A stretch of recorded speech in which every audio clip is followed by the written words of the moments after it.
आंगनवाड़ी बहनों को pre primary teacher बनाने की कवायद शुरू। आंगनवाड़ी बहनों से मांगी जा रही है शैक्षणिक योग्यता। आंगनवाड़ी महाआंदोलन के बीच जारी हुआ बड़ा शासनादेश। केवल इन्हीं आंगनवाड़ी बहनों के खाते में आएंगे पैसे। हड़तालरत आंगनवाड़ी सेविका सहायिकाओं के ऊपर कार्रवाई पर रोक लगाने को लेकर संघ का महत्वपूर्ण लेटर जारी। नमस्कार आंगनवाड़ी सेविका सहायिका मिनी बहनों, स्वागत है आप सभी का हमारी आज की इस बेहद महत्वपूर्ण और खास वीडियो में। मेरा नाम है विक्रम सिंह और आप देख रहे हैं ICDS न्यूज। आंगनवाड़ी बहनों को प्री प्राइमरी में टीचर का दर्जा देने को लेकर एक महत्वपूर्ण खबर की हेडलाइन देखिए कि आंगनवाड़ी वर्कर की शैक्षणिक योग्यता मांगी। प्री नर्सरी टीचर के रूप में प्रमोट करने को करवाना होगा कोर्स। तो भले ही यह खबर किसी एक राज्य से आ रही हो, लेकिन जैसा कि आप सभी को पता है कि नई शिक्षा नीति के तहत देश के तमाम आंगनवाड़ी केंद्रों को प्री प्राइमरी केंद्र के रूप में विकसित किया जा रहा है और आंगनवाड़ी बहनों को भी प्री प्राइमरी टीचर बनाने को लेकर बातें कही जा रही हैं। तो काफी दिनों के बाद किसी भी राज्य से आंगनवाड़ी बहनों को प्री प्राइमरी टीचर बनाने को लेकर महत्वपूर्ण खबर आ रही है, तो देश भर की आंगनवाड़ी बहनें इसे जरूर देखें। इसके बाद आपको बारी बारी से दो महत्वपूर्ण लेटर भी दिखाने वाले हैं, तो वीडियो को बिना स्किप किए पूरा अंत तक जरूर देखिएगा।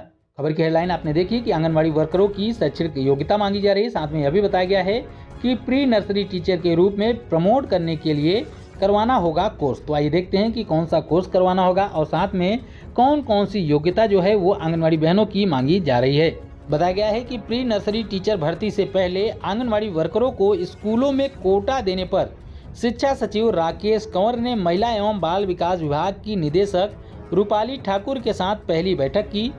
गुरुवार को सचिवालय में हुई इस बैठक में दोनों विभागों में चल रहे कई सवाल उठाए गए।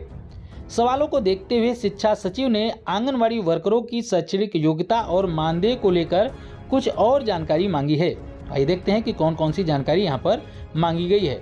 साफ तौर पर यहाँ पर लिखा गया है कि महिला एवं बाल विकास विभाग से पूछा गया है कि वर्तमान में 18,925 आंगनवाड़ी केंद्रों में नियुक्त आंगनवाड़ी वर्करों की शैक्षणिक योग्यता क्या है और इन्हें इंसेंटिव मिलाकर कुल कितना भुगतान किया जा रहा है। इस बैठक के दौरान एक मुख्य सवाल यह भी उठा है कि आंगनवाड़ी वर्कर को प्री नर्सरी के लिए स्कूल में लेने के बाद उस आंगनवाड़ी केंद्र के तहत भारत सरकार के अन्य कार्यक्रमों का क्या होगा। यानी कि सवाल यह है कि अगर आंगनवाड़ी बहनों को, जिस भी आंगनवाड़ी बहनों को प्री प्राइमरी टीचर का दर्जा मिल जाएगा, उनको स्कूल में ले लिया जाएगा, तो उसके बाद जो भारत सरकार के तमाम कार्यक्रम आंगनवाड़ी कार्यकर्ताओं की मदद से चलते हैं, उन कार्यक्रमों का क्या होगा।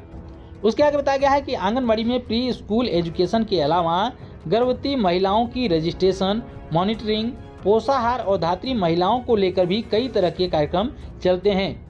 उसके बाद यह भी चर्चा हुई है कि यदि आंगनवाड़ी वर्करों को प्री नर्सरी में लेना है तो 6 महीने का ब्रिज कोर्स भी करवाना होगा। यानी कि अगर आंगनवाड़ी बहनों को प्री प्राइमरी टीचर बनाया जाना है तो उसके लिए उनको 6 महीने का ब्रिज कोर्स करवाना होगा। उसके आगे बताया गया है कि प्री नर्सरी टीचर के 4500 से ज्यादा पदों को भरेगी प्रदेश सरकार। राज्य सरकार प्री नर्सरी टीचर के 4500 से ज्यादा पदों को भरने जा रही। इसके लिए भारत सरकार से बजट भी उपलब्ध हो चुका है। बताया गया है कि NTT डिप्लोमा को NCTE की शर्तों के साथ ही लेना पड़ेगा। इसलिए आंगनवाड़ी को भी एक तरह से promotion quota pre nursery teacher के लिए दिया जाएगा, लेकिन पहली बैठक में कोई रास्ता नहीं निकल पाया है। उसके बाद बताया गया है कि शिक्षा सचिव की अध्यक्षता में ही दोबारा बैठक होगी। इसके बाद ही ड्राफ्ट शिक्षा मंत्री को भेजा जाएगा। शिक्षा मंत्री रोहित ठाकुर ने अगली कैबिनेट से पहले ड्राफ्ट फाइनल करने को कहा है, जिसकी संभावना अभी भी नहीं लग रही है। यानी कि इस खबर के माध्यम से बताया गया है कि हिमाचल प्रदेश की सरकार के द्वारा प्री नर्सरी टीचर के तहत 4500 से ज्यादा पदों को भरा जाएगा। इन्हीं 4500 पदों में कुछ आंगनवाड़ी बहनों को भी प्रमोशन मिलेगा और आंगनवाड़ी बहनों को भी प्री प्राइमरी टीचर का दर्जा दिया जाएगा।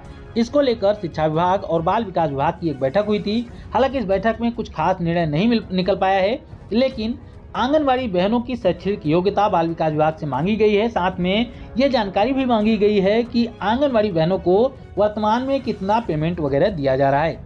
तो आगे देखना होगा, इसकी जो अगली बैठक होगी उसमें इसके लिए ड्राफ्ट तैयार किया जाएगा। तो देखना यह होगा कि आंगनवाड़ी बहनों के लिए कितने % पदों पर कोटा निर्धारित किया जाता है, क्योंकि यहाँ पर साफ तौर पर एक बात तो साफ दिख रही है कि सभी पदों पर आंगनवाड़ी बहनों को प्रमोशन नहीं मिलने वाला है। इसके लिए अलग से भर्तियां भी निकाली जाएगी। इसके लिए कुछ शैक्षणिक योग्यता भी तय की जाएगी। अगर आंगनवाड़ी बहनें उस शैक्षणिक योग्यता को रखती हैं और तमाम जो और शर्तें होती हैं उसको रखती हैं, तो आंगनवाड़ी बहनों को भी प्रमोट करके प्री प्राइमरी टीचर का दर्जा दिया जाएगा, लेकिन सभी आंगनबाड़ी बहनों को प्री प्राइमरी टीचर का दर्जा नहीं मिल पाएगा। जबकि हमारी मांग है कि सभी आंगनबाड़ी बहनों को प्री प्राइमरी टीचर का दर्जा दिया जाना चाहिए। जी हाँ, पूरे देश में सभी आंगनबाड़ी केंद्रों को प्री प्राइमरी केंद्र के रूप में विकसित किया जाना चाहिए और सभी आंगनबाड़ी बहनों को, सभी आंगनबाड़ी सेविकाओं को प्री प्राइमरी टीचर का दर्जा मिलना चाहिए, क्योंकि आंगनबाड़ी बहनें वर्तमान में भी जो काम कर रही हैं वो प्री प्राइमरी टीचर का ही काम कर रही हैं। भले उनको प्री प्राइमरी टीचर का दर्जा नहीं मिला है, लेकिन फिर भी आंगनबाड़ी बहनें जो काम करती हैं, हमने कई वीडियोज के माध्यम से आपको दिखाया कि कितने सुंदर तरीके से गीत के माध्यम से, कहानियों के माध्यम से आंगनबाड़ी केंद्रों के बच्चों को शिक्षा देने का काम हमारी आंगनबाड़ी बहनें करती आ रही हैं। यानी आंगनबाड़ी बहनों में प्री प्राइमरी टीचर के संपूर्ण गुण उपलब्ध हैं। आंगनबाड़ी बहनें प्री प्राइमरी टीचर का काम लंबे अरसे से करती आ रही हैं। भले उनके पास शैक्षणिक योग्यता न हो, लेकिन आंगनबाड़ी बहनें जो काम करती आ रही हैं, जो उनके पास अनुभव है, वो अनुभव सरकार को अलग से नहीं मिल पाएगा। अलग से भर्ती कराने में वो अनुभव कतई नहीं मिल पाएगा। इसलिए हमारी मांग है पूरे देश की सरकार से, केंद्र सरकार से, तमाम राज्यों की सरकार से कि सभी आंगनबाड़ी केंद्रों को प्री प्राइमरी केंद्र के रूप में विकसित किया जाए और सभी आंगनबाड़ी सेविकाओं को प्री प्राइमरी टीचर का दर्जा दिया जाए। और अगर आप भी हमारी इस मांग का समर्थन करते हैं तो वीडियो को लाइक करके अपनी सहमति जरूर दें और इस वीडियो को ज्यादा से ज्यादा शेयर करके तमाम राज्य की सरकारों तक जरूर पहुंचा दें।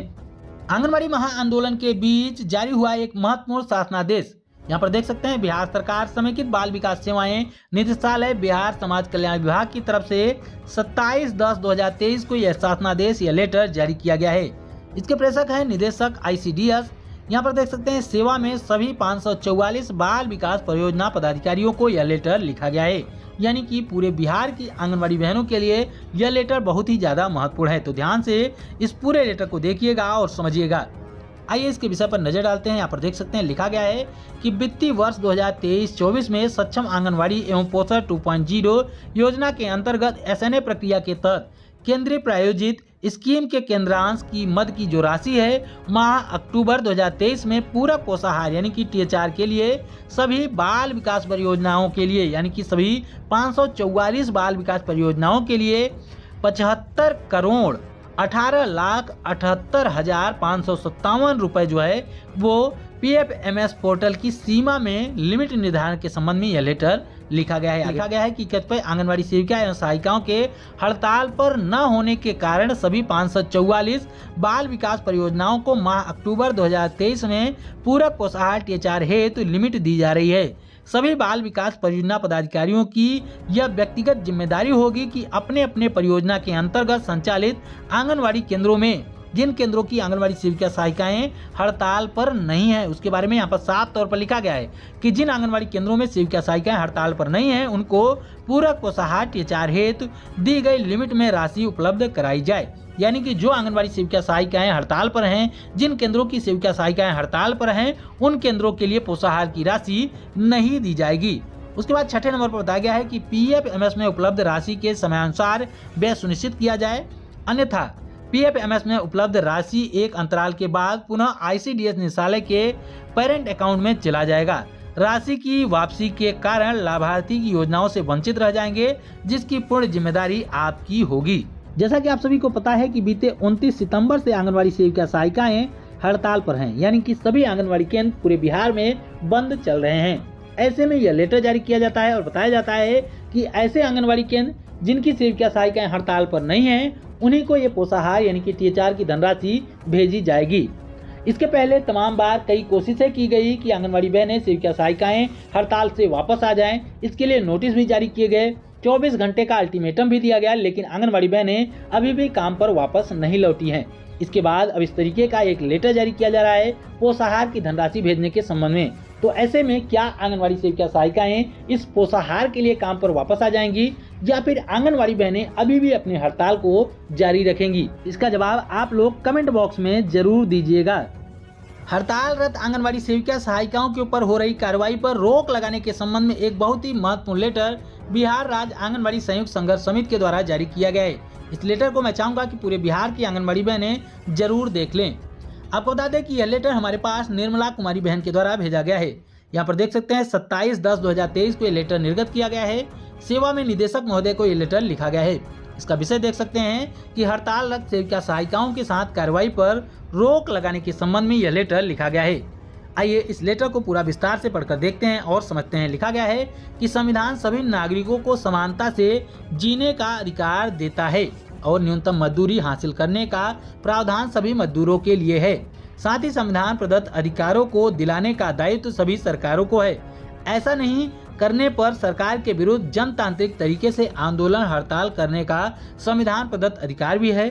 संगठन होकर आंदोलनरत मजदूरों पर व्यक्तिगत तौर पर कार्रवाई करने के विरुद्ध आपराधिक मामले बनते हैं, जिसके तहत न्यायालय जाने का अधिकार सभी सेविका सहायिकाओं को है। इसलिए पदाधिकारियों से आग्रह है कि आप सक्षम हैं तो सामूहिक कार्रवाई करें, अन्यथा व्यक्तिगत कार्रवाई करने पर आपके विरुद्ध मजबूरन आपराधिक मामले के तहत न्यायालय में जाने के लिए स्वतंत्र होंगे। यानी कि सीधे तौर पर अधिकारियों को चेतावनी दी जा रही है कि जो आंगनबाड़ी सेविका सहायिकाओं के ऊपर अलग से कार्रवाई की जा रही, किसी एक आंगनबाड़ी सेविका के ऊपर कार्रवाई कर दी, कहीं पर एक आंगनबाड़ी सेविका के ऊपर कार्रवाई कर दी, तो इसके लिए यहाँ पर कहा गया है कि हम आपके विरुद्ध में मजबूरन आपराधिक मामले को लेकर न्यायालय में जाने का काम करेंगे।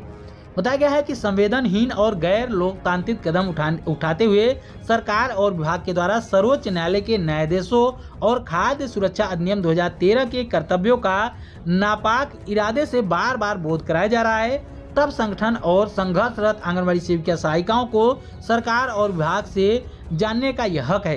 क्या हक है, आइए देखते हैं। पहले नंबर पर लिखा गया है कि क्या बढ़ती महंगाई के बावजूद बजट में भारी कटौती करना, 300 दिनों तक पर्याप्त पौष्टिक आहार मुहैया नहीं कराना माननीय सर्वोच्च न्यायालय के न्यायाधीशों और खाद्य सुरक्षा अधिनियम 2013 का उल्लंघन नहीं है। उसके बाद लिखा गया है कि क्या बाजार भाव से कम कीमतों और 1 रुपये प्रति बच्चा नाश्ता हेतु राशि मुहैया कराकर प्राप्त पौष्टिक युक्त राशन उपलब्ध नहीं कराना गरीब बच्चों के साथ भद्दा मजाक और माननीय सर्वोच्च न्यायालय के न्यायाधीशों और खाद्य सुरक्षा अधिनियम 2013 का घोर उल्लंघन नहीं है। उसके बाद लिखा गया है कि क्या महिला कर्मियों से कम मजदूरी पर ज़्यादा काम करवाना वाजिब मजदूरी हेतु जनतांत्रिक तरीके से संघर्ष करने का संवैधानिक अधिकार पर कानून का सहारा लेकर दमन करना मानवाधिकार न्यूनतम मजदूरी अधिनियम तथा माननीय सर्वोच्च न्यायालय के न्यायाधीशों का घोर उल्लंघन नहीं है। उसके बाद चौथे पॉइंट पर लिखा गया है कि शांतिपूर्ण आंदोलन के माध्यम से मांग की जा रही है कि वाजिब मांग पर विचार नहीं करना और कठोर आंदोलन जैसे हड़ताल, भूख हड़ताल, आत्मदाह के लिए मजबूर करना, आंदोलनरत कर्मियों के से संतोषजनक वार्ता न करना एवं आंदोलन के विरुद्ध दमनकारी नीति अपनाना गैर जिम्मेदाराना अलोकतांत्रिक कदम, संवैधानिक विरोधी, न्याय विरोधी, न्यायाधीशों का घोर उल्लंघन और दंडनीय अपराध नहीं है। पांचवें पॉइंट पर लिखा गया है कि सर्वोच्च न्यायालय के ग्रेच्युटी संबंधी आदेश को लागू नहीं करना संविधान विरोधी, न्याय विरोधी और न्यायाधीशों का घोर उल्लंघन और दंडनीय अपराध नहीं है क्या। इसके बाद लिखा गया है पुनः उपयुक्त तथ्यों के आलोक में संयुक्त संघर्ष समिति सरकार से यह अपेक्षा करती है कि हठ धर्मता को त्याग कर और दंडात्मक कार्रवाई करने का कुत्सित प्रयास न करे। अन्य संविदा कर्मियों की भांति आंगनबाड़ी सेविका और सहायिकाओं के अतिरिक्त प्रोत्साहन राशि में सम्मानजनक वृद्धि सहित अन्य उचित मांगों पर निर्णय लेकर शीघ्र आदेश निर्गत करने की कार्रवाई करे एवं हड़तालरत सेविका सहायिकाओं के साथ हो रहे कार्रवाई पर अविलंब रोक लगाने की कृपा करे। अतः श्रीमान से सादर सूचनार्थ और आवश्यक कार्रवाई करने के लिए प्रेषित किया गया है। संयोजक मंडल बिहार राज्य आंगनबाड़ी संयुक्त संघर्ष समिति बिहार पटना के द्वारा यहाँ पर लेटर लिखा गया है कुमार बिंदेश्वर सिंह जी और इसकी मीना कुमारी जी जो कि राज्य की सचिव हैं, उनके द्वारा यह लेटर लिखा गया है। हम उम्मीद करते हैं कि हमारी आज की ये वीडियो आपको पसंद आई होगी। वीडियो पसंद आई हो तो वीडियो को लाइक जरूर करें, अपनी जैसी आंगनबाड़ी बहनों के साथ शेयर भी जरूर करें और आगे भी आंगनबाड़ी से जुड़ी हुई महत्वपूर्ण खबरों को पाने के लिए चैनल को जरूर सब्सक्राइब करें। फिर मिलेंगे अपनी नई वीडियो में कुछ और महत्वपूर्ण खबरों के साथ। तब तक के लिए नमस्कार, जय हिंद।